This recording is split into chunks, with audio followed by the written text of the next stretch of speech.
I've been put off making tier list videos for the longest time. Creators simply make them for the views, and I wanted to take my content in a different direction. A certain content creator made a tier list video for 10.2 and updates it pretty much every week when there's buffs, nerfs, and changes. And well, I finally decided if you can't beat them, join them. But I'm gonna go where no creator has gone before, and I'm gonna make the ultimate tier list. So today, boys and girls, we are going to make the ultimate tier list of tier lists. Disclaimer before anyone takes this seriously, this video is just for fun and is intended as a joke. I was asked to make this video by a couple of community members and they thought it'd be entertaining, so here it is. I love the creators mentioned in this video and I hope they're okay with me doing this, though to be honest they'll probably never even see it, so I'll leave their YouTube channels linked in the description. If you're not following them, I highly recommend you do. Alright, so before we create the ultimate tier list of tier lists, we need to look the part, and if we want to be like Max, then we need to look like Max. This is better, but I still feel like something's missing. Oh, I know. I got just the thing. Oh yeah. Now we mean business. All right, so I guess we should start off by explaining what the tiers are and what they represent. And well, because Max is the god of WoW tier lists, it only makes sense to place him as god comp. The next two tiers represent Dorky and Dratnos, two creators that have featured quite a lot in Max's videos, and another two really good creators that I watch all the time. So what is considered A tier is Dork E. This tier is basically reserved for, well, I guess an A tier. It's acceptable, but it's not quite Max tier. The third tier, which I guess you can consider B tier, is Drat Nope. This one I would consider meh. And then of course, because I didn't want to take the mickey out of any other creators, and I don't want them to hate me, we have Dilly Poop, because, well, I like to put myself down a lot and I'm pretty poop at the game, so. And because the tier list maker insisted on a fifth tier, which I couldn't delete, I thought I would throw someone from World of Warcraft into the mix. And well, the most known person at Blizzard in front of World of Warcraft is of course Eon. And if there's anything the player base do not like, well, they basically like Eon, please. But I guess we should also talk about how these videos are going to be ranked. And well, I am a melee main. I've mained a Demon Hunter pretty much since Legion when they came out. And if anyone talks smack about my Demon Hunter, well, I actually don't know. I'm just going to wing it. So those are the tiers. Those are the names. I didn't really put a lot of thought into it because it's all about the views, right? All right, let's kick things off with the 10.1 ranged DPS.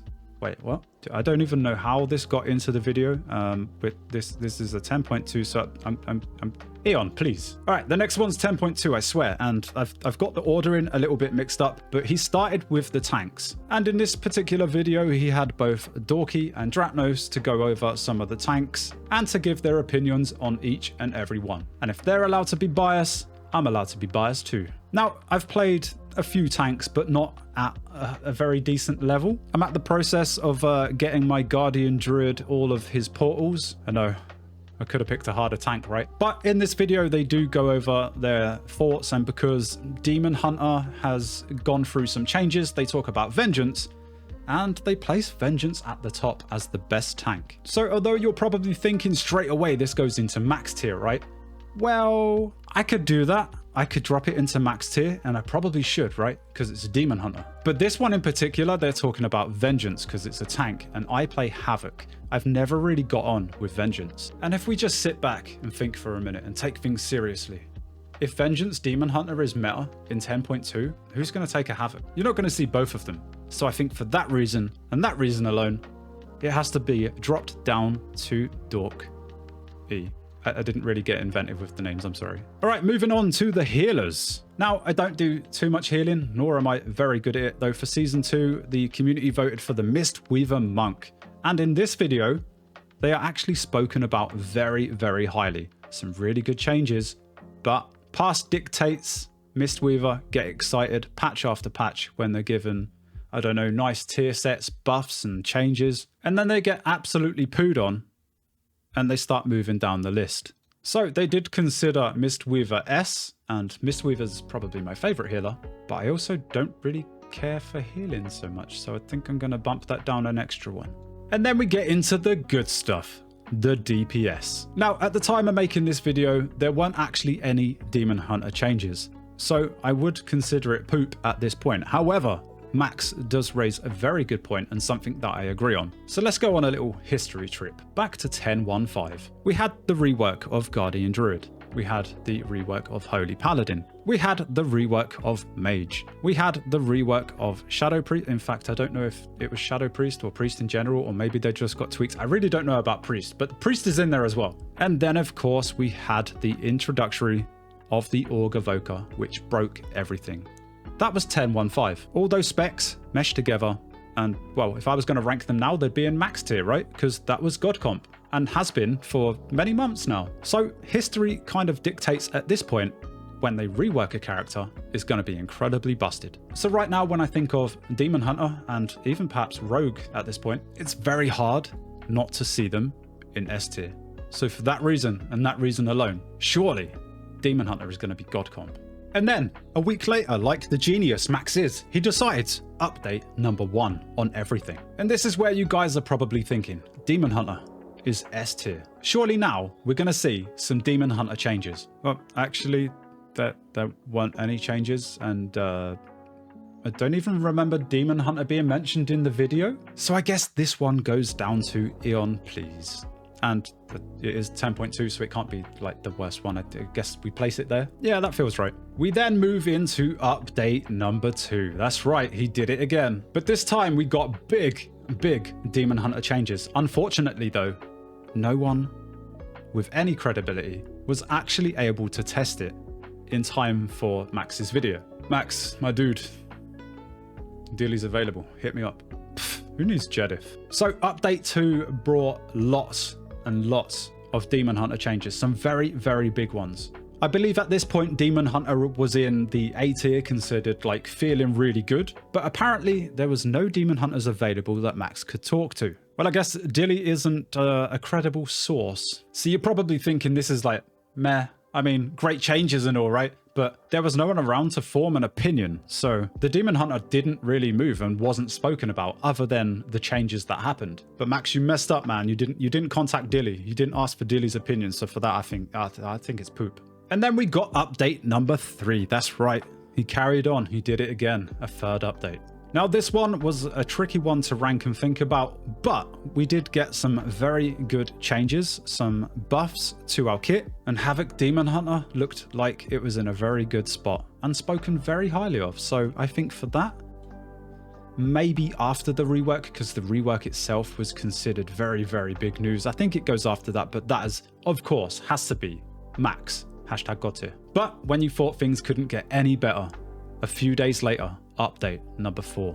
That's right, this epic Demon Hunter saga continues. So with update number 4, we got the news that Blizzard removed Fodder to the Flame. Yeah, that's right, Fodder's gone. Get out of here, man. So Fodder to the Flame was something from Shadowlands. It was it the Necro Covenant? I never played it. It was the only Covenant I didn't play, and I didn't understand the ability at the time. During Shadowlands, I had a community member reach out and ask about this demon that kept following her Demon Hunter, and I had no idea what she was talking about. And if she's watching the video right now, she's gonna love this. I had to Google it, and I found out it was a demon that spawns periodically, and you basically make it explode by throwing your glaive at the demon. When you do this, the demon explodes, it does loads of damage, and it leaves, I don't know if it did it then, but now it leaves an orb on the ground that you pick up and you get extra damage for like 5-6 seconds or whatever it is. At the beginning of Dragonflight, the orb would spawn like halfway across the map.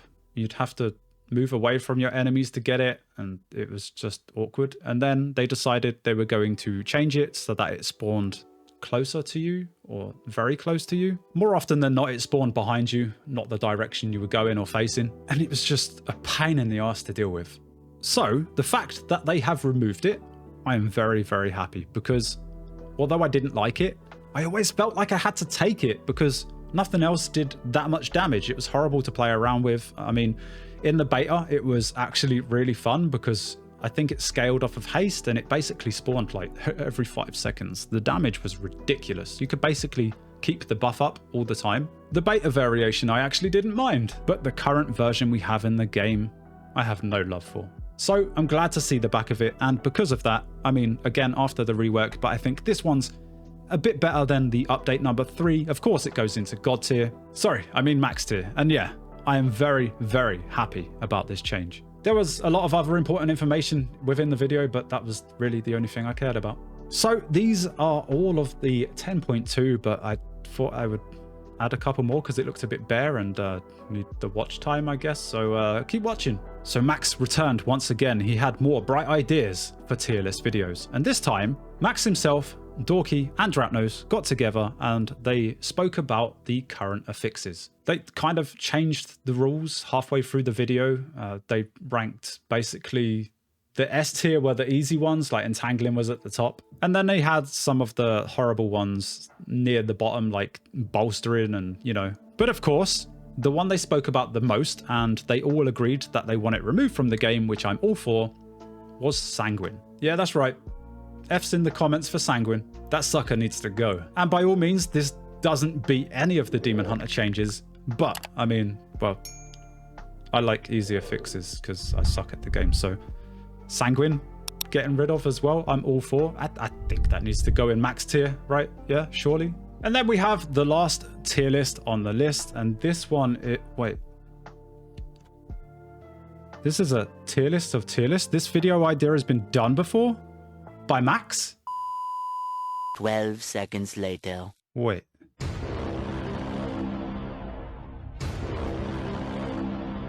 He made another one?